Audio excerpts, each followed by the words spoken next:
খুব আফসোসের সাথে বলতে হয়, আমাদের কি কখনো এই বিষয়টা মাথায় এসেছে? কখনো কি আমরা চিন্তা করেছি যে আমি আমার সন্তানকে যদি ইসলামী শিক্ষা না দেই, কোরআনের শিক্ষা না দেই, ধর্মীয় শিক্ষা না দেই, তাহলে আমার সন্তান আমার জানাজার নামাজ পড়তে পারবে কিনা?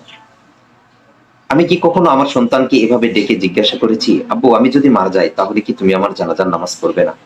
অবশ্যই আমাদের সন্তানেরা বলবে যে কেন নয় আব্বু, অবশ্যই আমি আপনার জানাজার নামাজ পড়বো। তাহলে ইমামের পিছনে যদি তুমি আমার জানাজার নামাজ পড়ো, তাহলে ইমাম সাহেব যখন প্রথম তাকবীর দেবে তুমি তখন কি পড়বে? একটু বলো তো শুনি।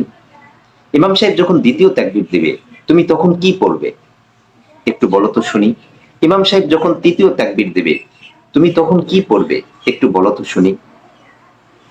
আপনার কি মনে হয়, আপনি যদি আপনার সন্তানকে, আমি যদি আমার সন্তানকে ধর্মীয় শিক্ষা না দিই, ইসলামী শিক্ষা না দিই, তাহলে আমার সন্তান আমার জানাজার নামাজ পড়তে পারবে কি? হয়তোবা এমন হবে যে আমার সন্তান আমার জানাজার নামাজ পড়তে গিয়ে ঈদের নামাজ পড়ে আসবে। কেননা ঈদের নামাজে প্রত্যেক তাকবীরে হাত উঠাতে হয়।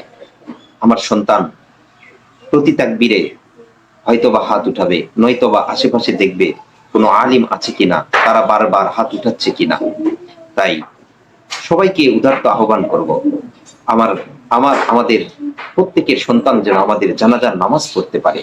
তাই প্রাথমিক হলেও আমরা আমাদের সন্তানদের ইসলামী শিক্ষায় শিক্ষিত করি।